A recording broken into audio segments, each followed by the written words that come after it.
Thomas remained hidden among the trees long after the SUV disappeared. The mountain road was silent once again. Only the wind moved through the pines. He looked down at the cigarette in his hand. Still warm. Whoever had been here had left only minutes earlier. That meant one thing. The tunnel was not forgotten. Someone was still watching it.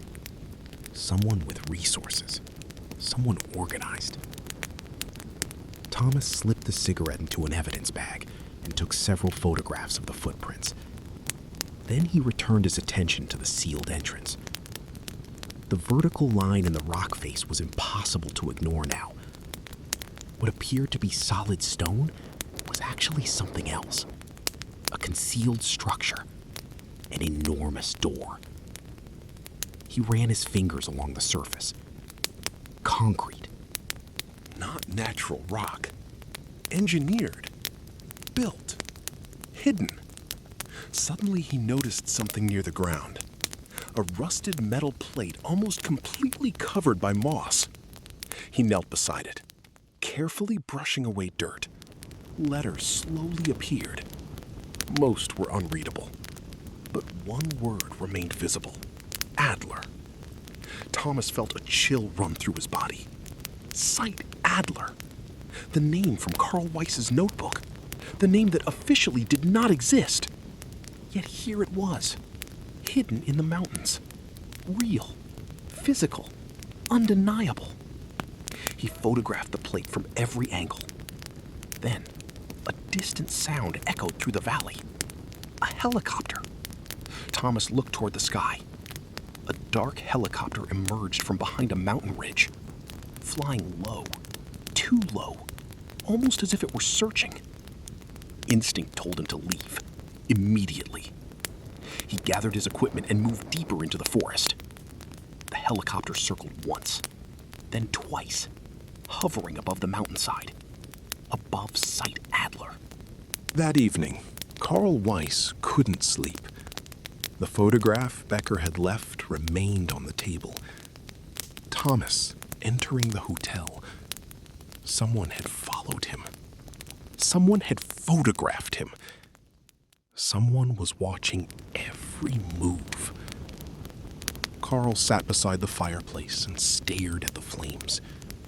His thoughts drifted back to April 1945. Back to Berlin. Back to the envelope. Back to the convoy. He remembered the night clearly. Bombs had fallen across the city. The streets were chaos. Military vehicles moved through the darkness, carrying cargo no one was allowed to inspect. Carl had been assigned to escort one of them. At the time, he was only a young lieutenant. He knew almost nothing. Only that the mission came directly from high-ranking officials. Failure was not an option. The convoy departed Berlin shortly after midnight. 3 trucks, 2 armored vehicles, 1 staff car. Their destination remained classified. For 2 days they traveled south, avoiding major roads, avoiding population centers, avoiding Allied aircraft. Eventually, they reached the Alps. And there, hidden among the mountains, Carl saw Sight Adler for the first time. The entrance looked like a natural cliff. But then, the mountain opened. Massive steel doors slid apart, and the convoy disappeared underground. Carl had never forgotten what happened next, because what he witnessed beneath the mountain made no sense. Not in 1945, not even today. The next morning, Thomas returned to his hotel. His room had been searched. He knew immediately. Nothing was missing, but several items had been moved. His notebook sat at a slightly different angle. His suitcase zipper was open. One document folder was no longer where he had left it. Someone wanted him to know they had been there. A warning. Not a theft. A warning. Thomas sat on the edge of the bed. For the first time since arriving in Germany, he considered leaving. This investigation was becoming dangerous. Yet every clue only deepened the mystery. Site Adler existed. Carl knew something, and unknown individuals were actively protecting the secret. Thomas picked up the hotel phone. He dialed Carl's number. The line rang. Once, twice, 3 times. Finally, someone answered. But it wasn't Carl. A man's voice spoke calmly.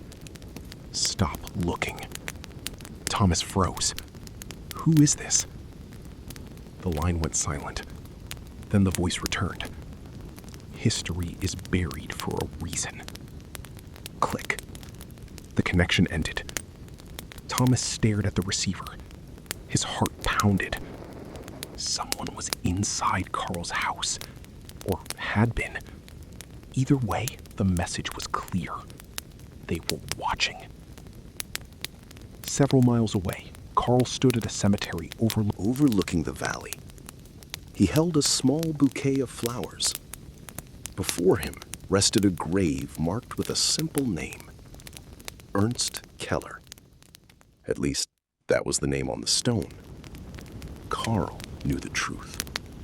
The man buried there was not Ernst Keller. The real Keller never died. Not officially, not unofficially. He simply vanished. And if Thomas Walker continued digging, he might discover why. Carl placed the flowers beside the grave. Then he noticed something. Fresh footprints. Not his. Someone else had visited recently.